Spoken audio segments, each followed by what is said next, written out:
ਕੁਝ ਕੁ ਘੰਟਿਆਂ ਬਾਅਦ ਰਫੇਲ ਲੜਾਕੂ ਵਿਮਾਨ ਅੰਬਾਲਾ 에ਅਰਬੇਸ ਪਹੁੰਚਣ ਜਾ ਰਹੇ ਨੇ। ਜਾਣਕਾਰੀ ਮੁਤਾਬਕ ਇਹ ਲੜਾਕੂ ਵਿਮਾਨ ਫਰਾਂਸ ਤੋਂ 7000 ਕਿਲੋਮੀਟਰ ਦੀ ਦੂਰੀ ਤੈਅ ਕਰਕੇ ਅੰਬਾਲਾ ਪਹੁੰਚ ਰਹੇ ਨੇ। ਇਸ ਬਾਰੇ ਗੱਲਬਾਤ ਕਰਦਿਆਂ ਰਿਟਾਇਰਡ ਬ੍ਰਿਗੇਡੀਅਰ ਕੁਲਦੀਪ ਸਿੰਘ ਕਾਲੋ ਨੇ ਦੱਸਿਆ ਕਿ ਰਫੇਲ ਦੇ ਨਾਲ ਭਾਰਤ ਦੀ 에ਅਰ ਡਿਫੈਂਸ ਸਿਸਟਮ ਹੋਰ ਮਜ਼ਬੂਤ ਹੋਵੇਗੀ। राफेल ने अपनी परफॉर्मेंस अपनी शक्ति सिद्ध कर रखी है पहले ही इराक, लीबिया, अफ़गानिस्तान, बाकी मुल्कों में। तभी ये फ़ैसला लिया गया था कि हम भी ये रफेल जो 36 खरीदने हैं इसका फ़ैसला लिया गया था। तो मैं समझता हूँ कि और वो फ़ैसले के अंदर ये भी था, कॉस्ट फैक्टर भी था कि इसका कम है।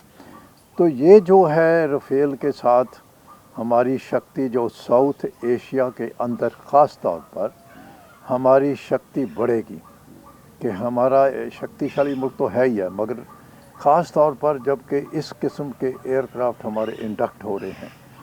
Su-30 ते फ्रंट लाइन फाइटर एयरक्राफ्ट है ही, MiG-29 है, मिराज 2000 है जो कि फ्रांस से लिया था। तो ये जैसे कि पाकिस्तान के पास F-16 सीरीज़ उन्होंने भी ऑफ़र किया था जबकि इसकी 2007 में प्रक्रिया शुरू हुई थी एक्वायर करने की।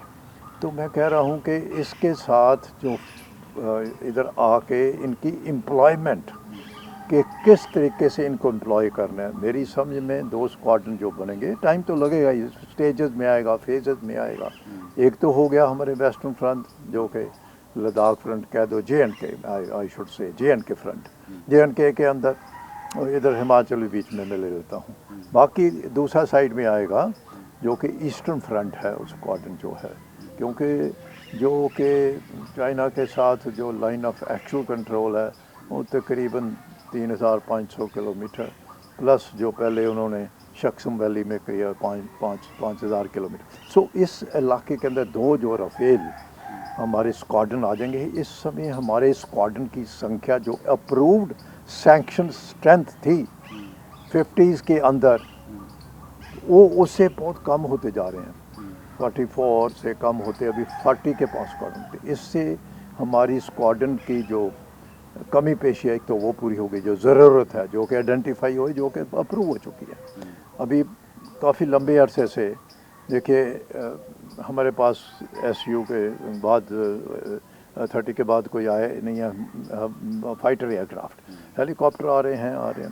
तो इसलिए इसकी जो हमारी एम्प्लॉयबिलिटी है वो इंक्रीज़ हो जाएगी। हमारा keeping in view the threat perception, ख़ास तौर पे दोनों मुल्कों की अगर बात करें कि हमारा जो संदेश जाएगा कि इनका जो चाइनीज़ के जितने भी एयरफील्ड हैं तिब्बत के अंदर हैं, क्योंकि लाइन ऑफ एक्चुअल कंट्रोल पहले तो तिब्बत था ही, इनके पास तिब्बत, उधर इन्होंने ठिकाने बना रखे हैं और उधर से ऑपरेट करना है।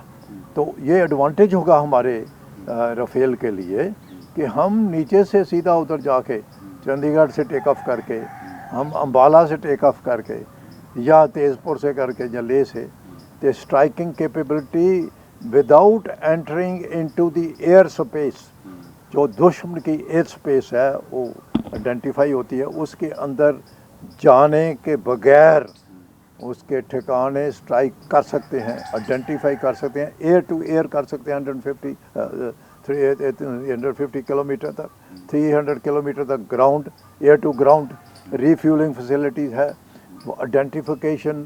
इसमें देखिए न्यूक्लियर वारफेयर के लिए भी इसके जो मिसाइल्स हैं सब इस्तेमाल हो सकते हैं।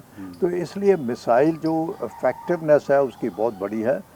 तो ये मैं समझता हूँ कि वारफेयर के अंदर एयरफोर्स ख़ास तौर पर सारियाँ हैं सेना में, आर्मी है, नेवी, एयरफोर्स, पर ऊपर से जो क्षमता है बढ़ती है जो कि एयर स्ट्राइक करके वापस आ, जैसे कि एक प्रदर्शन दिया है हमने बालाकोट एयर स्ट्राइक में। तो मैं समझता हूँ कि ये एक ऐड टू आवर स्ट्रेंथ, हमारी शक्ति बढ़ेगी इससे। और हमें इस किस्म का जो कि 62 की बात अगर करें तो फ़ैसला नहीं लिया गया था एयरफोर्स इस्तेमाल करने का। तो इसलिए चाइना बेशक जो मर्ज़ी कहे उसके अंदर अभी इतनी हिम्मत नहीं है कि ऐसे हिम्मत कर सके, क्योंकि वो दिन गए बीत गए जबकि कोई इस किस्म का फैसला नहीं लिया गया था इस्तेमाल करने का एयरफोर्स का। स्ट्राइकिंग कैपेबिलिटी, अभी है हमारी offensive operation capability, striking capability. We have to strike deep ताकि उसके अड्डे जो हैं दुश्मन के, जो उसके बारूद गोला भंडार हैं, एम्युनिशन डंप्स हैं, मिसाइल ठिकाने हैं, तोपखाने, उनके ऊपर करना है अटैक करने के लिए। उसको ऑफेंसिव एक्शन कहते हैं। तो ऑफेंसिव एक्शन के लिए इसके साथ हमारी शक्ति बढ़ी, अपने आप को प्रोटेक्शन भी ये देती है। रीफ्यूलिंग फैसिलिटीज़ है और बहुत सारी इसके अंदर सुविधाएं हैं, इसके करैक्टर्स हैं। तो मैं समझता हूँ ये कंबाइंड विद S-400 AD सिस्टम, everything has to be combined. क्यों? हमारी ग्राउंड फोर्सेस ने फिर जाके कैप्चर करना बहुत बड़ा इंपॉर्टेंट रोल है।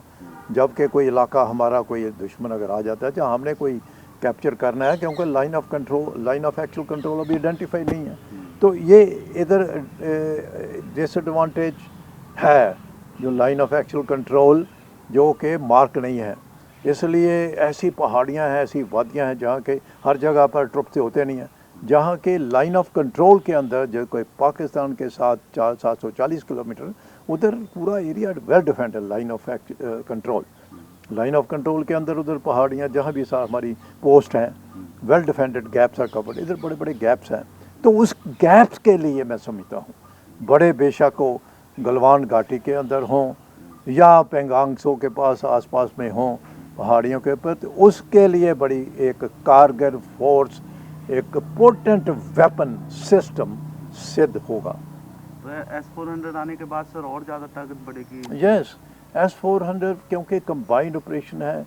अभी क्या करना है, air defence system, it is very important कि अगर दुश्मन के पास, देखो जब जंग होती है तो हर ही इस्तेमाल करते हैं, और ख़ास तौर पे चाइना तो करेगा ही फिर, क्योंकि उसके पास एयरफोर्स स्ट्रेंथ भी ज़्यादा है, बाकी भी ज़्यादा है। उसके 10 मुल्कों के साथ जो सीमा लगती है हमारी, 7 मुल्कों के साथ है, तो उसकी फोर्स तो ज़्यादा है। मगर डिफेंस एडी डिफेंस सिस्टम जो कि सबसे बड़ा, कोई अटैक कोई आता है दूर से, ट्रैकिंग करना उसको, तो वो सिस्टम सारा कुछ इन बिल्ट वेपन सिस्टम जो है वो है S-400 के अंदर, जिसके बारे में डील हो चुकी है। अभी जल्दी करने के लिए भी कार्रवाई चल रही है, रक्षा मंत्री भी होके आए हैं, ताकि उसको कंबाइन करना है, साथ में उसको इंटीग्रेट करना है, ताकि अगर हमारे स्ट्राइकर, ताकि दुश्मन का कोई ऐसा फाइटर एयरक्राफ्ट आके या कोई और एलिमेंट आके हमें नुकसान ना पहुंचा सके। ਚੰਡੀਗੜ੍ਹ ਤੋਂ ਦਿਨੇਸ਼ ਗੋਇਲ ਦੀ report, Dainik Savera TV.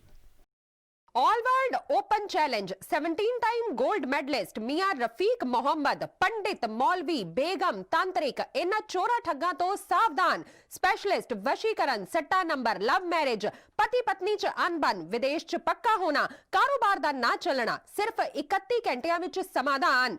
Free free free मियां रफीक मोहम्मद। मोबाइल 84 374 94 647, 84 374 94 648। ਸਿਆਸਤ, ਵਪਾਰ, ਧਰਮ ਅਤੇ ਫਿਲਮ ਜਗਤ ਦੇ ਨਾਲ ਹੁਣ ਕੈਨੇਡਾ ਤੇ ਅਮਰੀਕਾ ਦੀ ਹਰ ਵੱਡੀ ਖਬਰ ਦੇ ਲਈ ਹੁਣੇ ਡਾਊਨਲੋਡ ਕਰੋ ਦੇਸ਼ ਦੀ number 1 news app Dainik Savera Times.